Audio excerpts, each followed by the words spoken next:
Bonjour les amis, j'espère que vous allez merveilleusement bien. Je suis ravi de vous retrouver ici.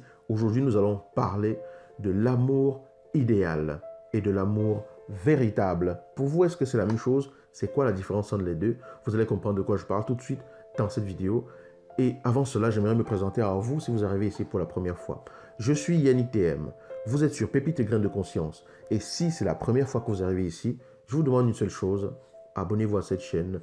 Cliquez sur la cloche de notification pour être sûr que chaque vidéo que je mets en ligne, vous allez être informé tout de suite par YouTube. C'est-à-dire, je publie une vidéo, cling, vous êtes informé, vous ne ratez absolument rien.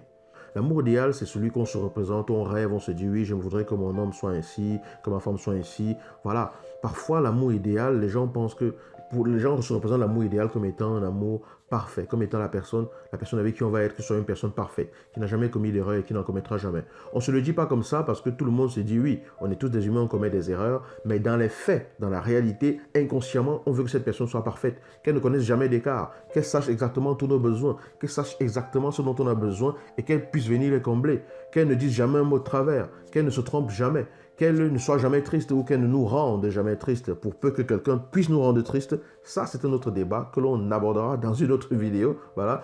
Du coup, on idéalise quelque chose qui se retrouve dans notre imagination et on confond cela avec l'amour véritable. Mais si vous étiez avec une personne parfaite, qui fait absolument tout parfaitement, vous ne vous ennuierez pas? Moi, je pense que je m'ennuierais personnellement. L'imperfection est cela même qui permet à chacun de pouvoir se bouger et à chacun de pouvoir agir au quotidien pour trouver un équilibre. L'amour idéal n'est pas ce qui permet à un être humain de vraiment s'épanouir parce que, en réalité, ça n'existe pas tel que vous le représentez. L'amour véritable, c'est ce qui permet aux gens de pouvoir avancer. L'amour véritable qui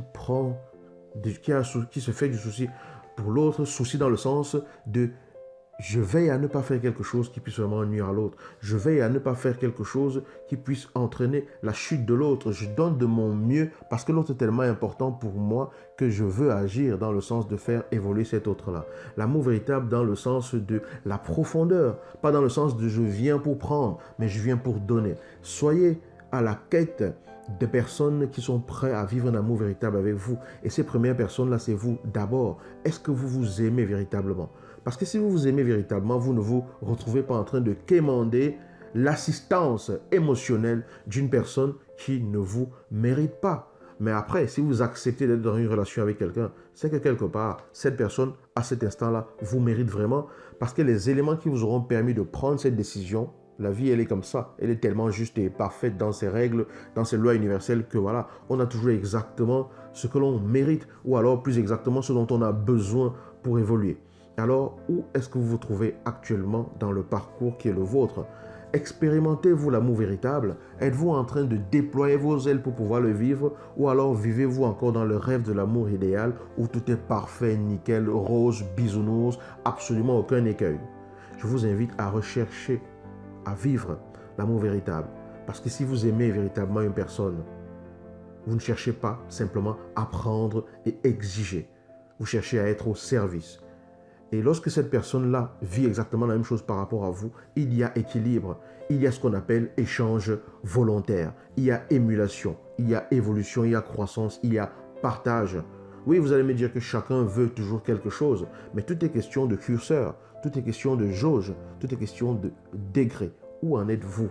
Est-ce que quand vous pensez à cette personne avec qui vous voulez être ou avec qui vous êtes, vous pensez seulement à recevoir, à exiger, à ce que la personne fasse tout pour vous, soit à votre service? Est-ce que quand vous pensez à vos frustrations, vous pensez simplement au fait que cette personne-là n'a pas comblé ci, comblé ça, comblé ci, donné ce que vous attendiez et tout? Ou est-ce que lorsque vous pensez à cette personne, à cette relation, vous pensez à combien vous allez dessiner un sourire sur son visage en posant telle action, combien vous allez une fois de plus rendre cette personne à l'aise en se vous comportant d'une certaine façon ou en négligeant ou en abandonnant tel comportement? Où est-ce que vous vous situez? Il y a une différence, d'après moi, entre ce que vous pensez de l'amour idéal et de ce qui est l'amour véritable. Mais bien sûr, quand on a compris que l'amour véritable, c'est la base fondamentale pour une relation saine et équilibrée, on le recherche parce que lui, à ce moment-là, il devient idéal. Mais plus un idéal de l'imagination, mais un idéal réel, parce qu'il est imparfait et parce qu'il vous permet de croître, il vous permet de traverser les épreuves et il vous permet tout simplement de devenir une meilleure personne. Voilà, l'amour véritable, c'est ce qui devrait être votre amour idéal. C'est ce qui est mon amour idéal.